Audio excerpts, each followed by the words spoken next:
Assalamualaikum warahmatullahi wabarakatuh.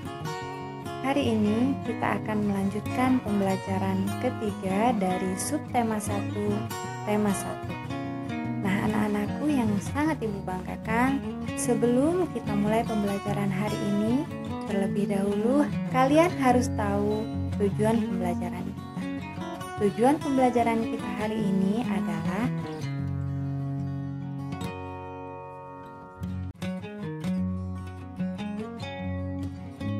pada pembelajaran 1, kita sudah belajar tentang perkembangbiakan pada tumbuhan, yaitu perkembangbiakan secara generatif atau secara kawin.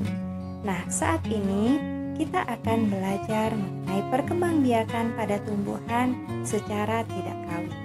Nah, kalian harus tahu anak, bahwa perkembangbiakan pada tumbuhan itu ada dua macam, yaitu perkembangbiakan secara kawin dan secara tak kawin. Perkembangbiakan sendiri anakku adalah usaha yang dilakukan oleh tumbuhan untuk bisa melestarikan jenisnya. Dengan kata lain, adalah usaha untuk memperbanyak tumbuhan itu sendiri. Nah, perkembangbiakan pada tumbuhan terjadi secara kawin dan secara tak kawin. Secara kawin biasanya didahului dengan penyerbukan, kemudian barulah terjadi pembuahan. Namun, pada perkembangbiakan tumbuhan yang terjadi secara tidak kawin atau istilah lainnya perkembangan vegetatif itu dilakukan oleh tumbuhan itu sendiri. Maksudnya, perkembangbiakan secara vegetatif adalah cara berkembang biak suatu tumbuhan yang terjadi tanpa adanya perkawinan.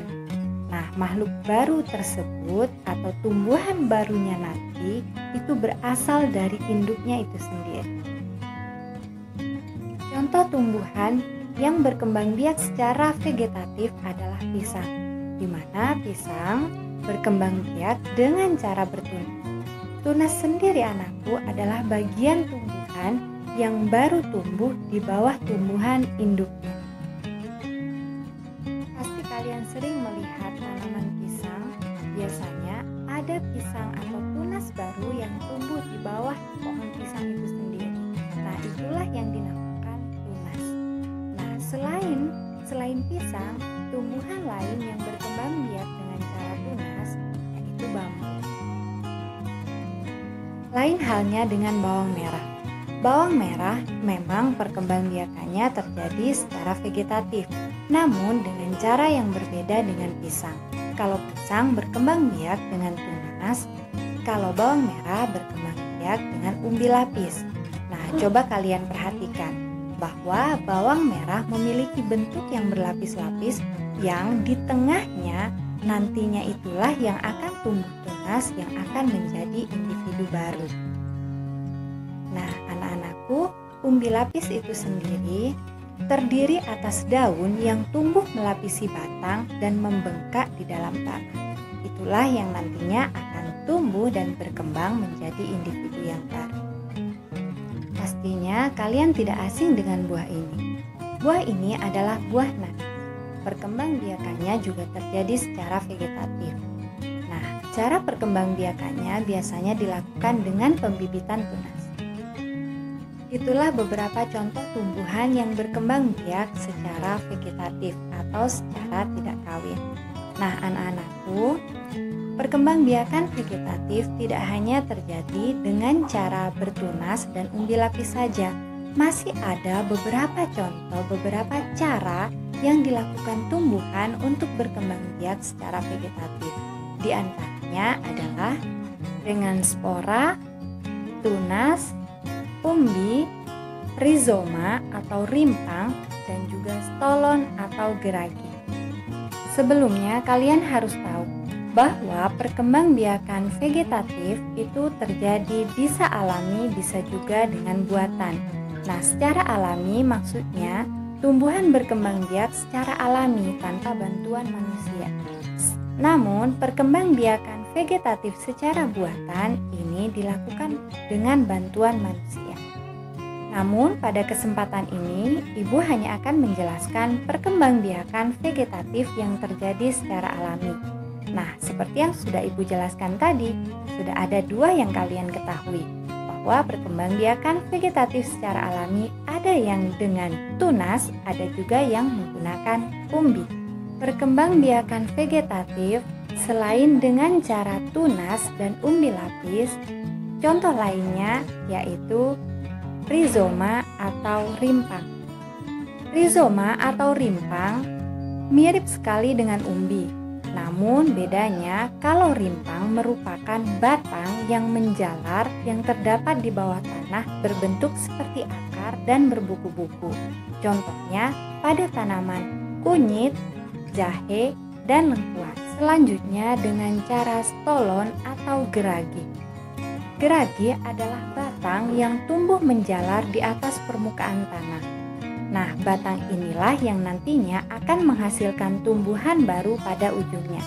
Contohnya pada tumbuhan stroberi. Cara perkembangbiakan vegetatif lainnya adalah spora. Spora berukuran sangat halus dan bisa menyebar melalui bantuan angin, air, maupun hewan. Contoh tumbuhan yang berkembang biak dengan cara spora adalah tumbuhan jenis paku-pakuan, lumut, dan juga jamur. Kemudian, ada juga perkembangbiakan dengan cara umbi. Jika tadi pada tanaman bawang merah, terjadi perkembangbiakannya dengan umbi lapis, namun secara umum, perkembangbiakan vegetatif yang terjadi dengan umbi itu ada 3 jenis, yaitu dengan umbi lapis, umbi batang, dan juga umbi akar. Dari apa yang Ibu jelaskan, ada beberapa poin yang harus kalian ingat, yaitu perkembangbiakan vegetatif yang terjadi secara alami itu memiliki beberapa cara, yaitu dengan cara tunas, dengan umbi, spora, stolon atau geragi, dan juga rizoma atau rimpang. Sekarang giliran kalian mencari tumbuhan-tumbuhan yang ada di sekitar kalian yang berkembang biak dengan cara vegetatif. Nah, caranya kalian tulis jawaban kalian seperti contoh tabel berikut.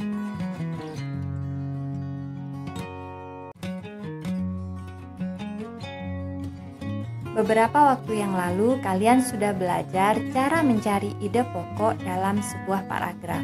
Nah, setelah Ibu periksa hasil pekerjaan kalian, masih ada beberapa siswa yang belum paham bagaimana cara mencari ide pokok.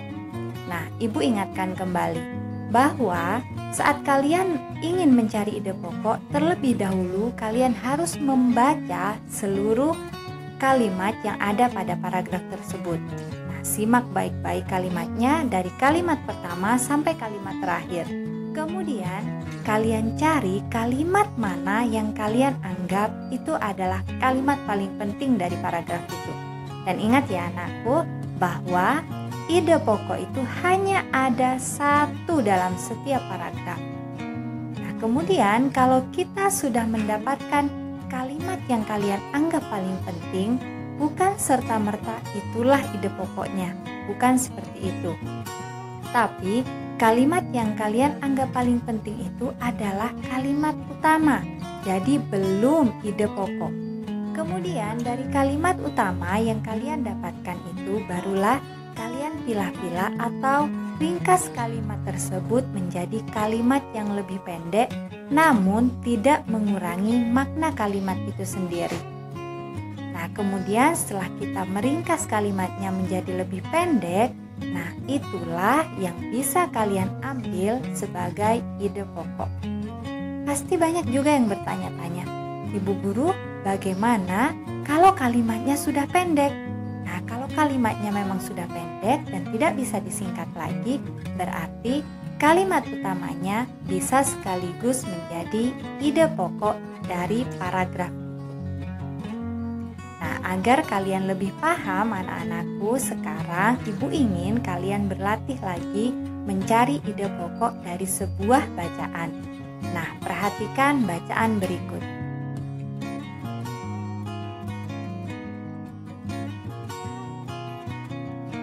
Dari bacaan tersebut, Ibu ingin kalian cari ide pokoknya dari masing-masing paragraf, kemudian tuliskan pada diagram seperti gambar berikut.